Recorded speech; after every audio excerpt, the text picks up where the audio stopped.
तो लेटेंट वाले एपिसोड के ऊपर दोस्त कास्ट पॉडकास्ट जो था उसमें कुशल मेहरा का एक और वीडियो है जिसमें वो बात कर रहे हैं कि क्यों सोसाइटी को या सिस्टम को समय रैना और रणवीर अलाहाबादिया जैसे एस्केप कोड्स की ज़रूरत पड़ती है। और ये आई थिंक एक इंटरेस्टिंग टॉपिक है जिसको कि थोड़ा पील आउट करके समझा जा सकता है। तो वीडियो देखते हैं और साथ साथ बात करेंगे।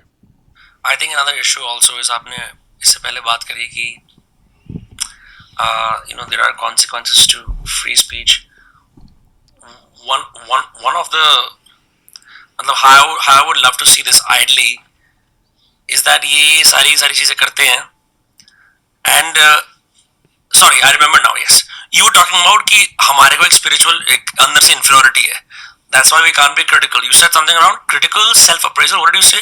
देखो हमारा कैसा है मालूम है, क्योंकि हमें एक डीप सेंस ऑफ इनसिक्योरिटी है that comes from our financial No, what did you say about we can't be critical and be self appraisal at the same time? क्योंकि हमें एक डीप इंफीरियोरिटी कॉम्प्लेक्स है जिसको हम छुपाते हैं हमारी फॉर सुपीरियोरिटी कॉम्प्लेक्स है. हम ऐसे कर रहे हैं. So I think what I find fascinating is कि जब अच्छा, ये बात जनरल है तो ऐसे मत सोचना कि हर बंदे के ऊपर ये चीज़ अप्लाई होती है, बट ओवरऑल एक सोसाइटी का अगर देखा जाए एटीट्यूड तो उसके ऊपर आई वुड से कि yes it is very much true कि एक some level of inferiority complex है जिसे समहाउ कॉम्पनसेट करते हैं लोग. भी पब्लिक फोरम पे किसी सोशल प्लेटफॉर्म पे कोई भी इंडिया को पीएम को क्रिटिसाइज करता है, इतनी स्ट्रॉन्ग प्रो इंडिया सेंटिमेंट है, इतना बढ़िया लेप है वो 10 साल से लगाए हुए है, उसको बोल देते हैं तो ऑपोजिशन वाला है. एक तो इंडिया के खिलाफ बोल रहा है. 2 3 तो समझता नहीं हमने तो ये कर दिया वो कर दिया. I don't get it. The Americans से what you will, when you open Twitter there is an equal part criticism and equal part praise and mostly criticism. It is a very critical society. It's proud of itself but they are constantly criticizing. they खुद देख रहे होते हैं हमने ये गलती करी, हमने ये गलती करी, ये इंसान ऐसे चूतिया है, ये इंसान ऐसे चूतिया है. हम जब भी करते हैं तो हम उसकी ही गाड़ मार देते हैं कि तू क्या कह सकता है. देख डिपेंड करता है. इसमें कई लोग तो है ना वाकई में देश के खिलाफ काम करते हैं, अभी नाम नहीं लेने फॉर मल्टीपल रीजंस. एंड मैं डरता किसी नाम मैं ले देता हूँ यार. वायर का पूरा जो चैनल है यूट्यूब पे, आप उसका एक एपिसोड उठा के देख लो, आपको लगेगा कि ये पूरी की पूरी तरीके से डिज़ाइन ही किया गया है कि कैसे इंडिया के लोगों को और सेल्फ हेट के में इंडल्ज किया जाए. बाकी अगर बाहर का कोई इंसान देख रहा है तो उसे पता जाए कि कितनी चूतिया जगह है, ये फुद्दू जगह है, यहाँ पे आना मत, यहाँ के लोग घटिया हैं हर चीज़ के हिसाब से. पूरा का पूरा चैनल है और वो एक एग्जाम्पल है. और वैसे वैसे रवीश कुमार डिसेंट अच्छा पत्रकार होता था. ध्रुव राठी इतनी बड़ी रीच है, लिटरली जड़ खोदने का काम करते हैं कंट्री की. वो द देशभक्त, जितनी ही गंदी उसकी आवाज़ है कि जैसे ऐसा लगता है कि गालों में कानों में आपके ड्रिल घुसेड़ी जा रही हो, हमेशा झंड बात ही करता है. देशभक्त उसने नाम एज पैरडी रखा हुआ है. देशभक्त होने में क्या बुराई है, मेरे को एक बात बताओ. किस लिहाज से भक्त वर्ड या देशभक्त वर्ड किस लिहाज से एक बुरा वर्ड है? ठीक है, तो छोड़ो यार. किसी से न्यू उसके स्ट्रेटेजिक रीजंस होते हैं. नाम ले लिया तो उनको मालूम पड़ जाएगा कि मैं उनके ऊपर नजर रख रहा हूँ इसके लिए. मगर यार उनको पैसे मिलते हैं यार, उनको कुछ इसमें जेन्युइन है. क्रिटिसिज्म जो होता है कुछ तो जेन्युइनली जिसको बोलते हैं ना state funded alternative state funded criticism of India होता है. तो उसको समझना पूरी की पूरी ये यूएसएड का या भी सारा का सारा सिस्टम खुल के आया, और वो मेरे ख्याल से टिप ऑफ द आइसबर्ग भी नहीं होगा. $21 मिलियन कुछ नहीं है. पूरा भर भर के पैसे मिलते हैं भाई इधर लोगों को यही काम करने के लिए. लोग जो कि एनजीओ खोलते हैं, एनजीओ.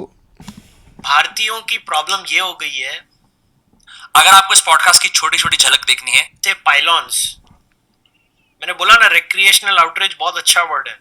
हम हमारी भड़ास निकाल रहे हैं एवरी नाउ एंड देन. हमारी स्टेट और हमारी सोसाइटी के फेलियर का भड़ास हम किसी बकरे के ऊपर निकाल देते हैं. आज का बकरा समय रैना और रणवीर अलाहाबादिया थे. ये हमेशा याद रखना.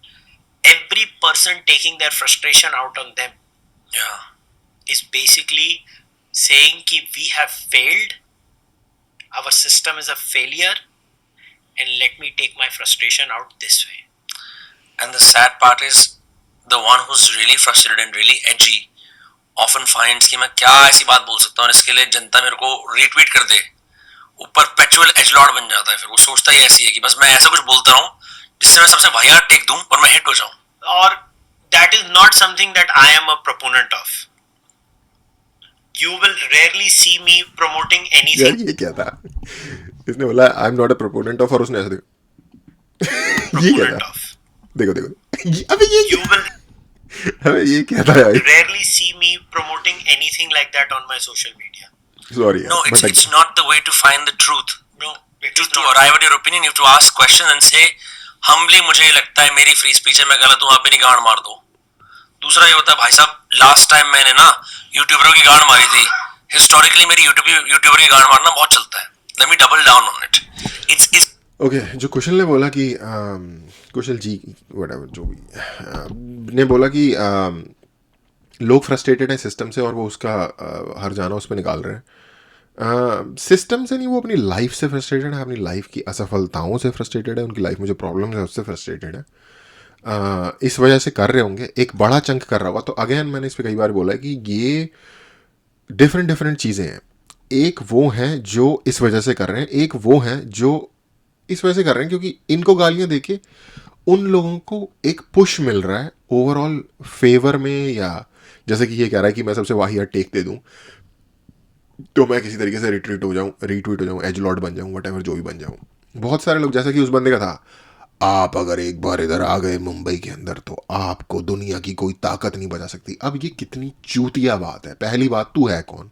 दूसरी बात, दुनिया की तो कोई ताकत नहीं बचा सकती। मुंबई पुलिस नहीं बचा सकती, इंडियन आर्मी नहीं बचा सकती, BSF CISF ये इंडियन फोर्सेज है, नहीं बचा सकती, रॉ नहीं बचा सकती, एक प्राइवेट सिक्योरिटी ग्रुप नहीं बचा पाएगा अगर वो हायर कर लें। चूतिया बातें क्यों कर रहे हो यार पब्लिक में आके? क्योंकि एजलॉर्ड बनना है। when shit like this happens. मेरे career as a podcaster, and I'm actually one of the earlier ones of India. When did you start? 7-8 साल पहले Okay. मेरे करियर में I have barely done reaction videos. 1% reaction videos भी नहीं होंगे। मैंने कभी नहीं किया।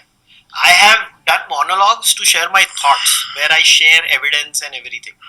And I will be doing a monologue on this subject also eventually. I'm waiting for the fire to die down. I'm wanting to see all reactions from everywhere.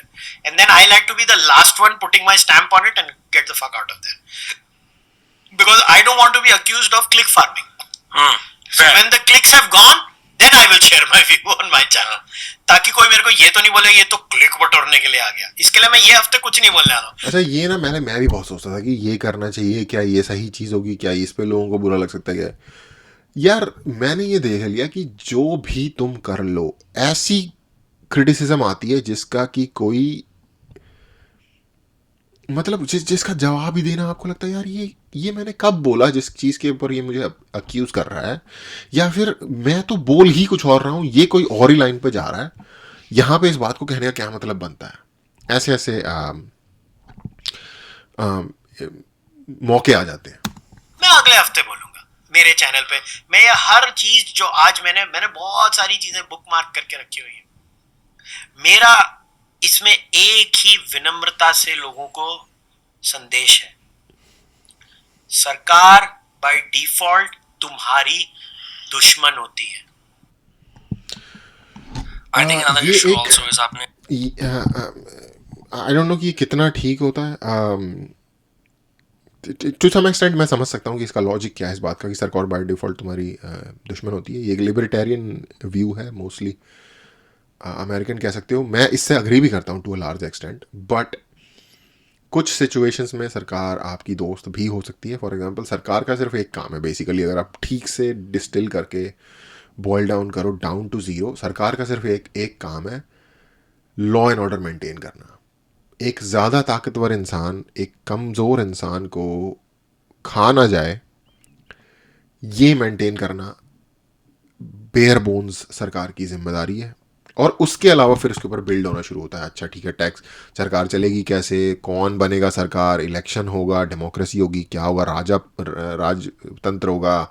अच्छा जी, democracy होगी तो फिर कौन बनेगा लीडर, अच्छा कोई भी अपनी पार्टी बना सकता है, इलेक्शंस होंगे, उसके पैसे कहाँ से आएंगे, ये सारी चीज़ें, रेगुलेशन, ये वो 36 जितनी भी आप बिल्डअप करते चले जाओ उसके और कॉम्प्लेक्स होना शुरू हो जाता है सिस्टम। बेसिकली बेयर बोन एक काम सरकार का ये होता है, ताकतवर इंसान कमज़ोर इंसान को दबाना दे, सोसाइटी में एक न्याय व्यवस्था कायम रहे ताकि लोग शांति से अपनी ज़िंदगी जी सकें।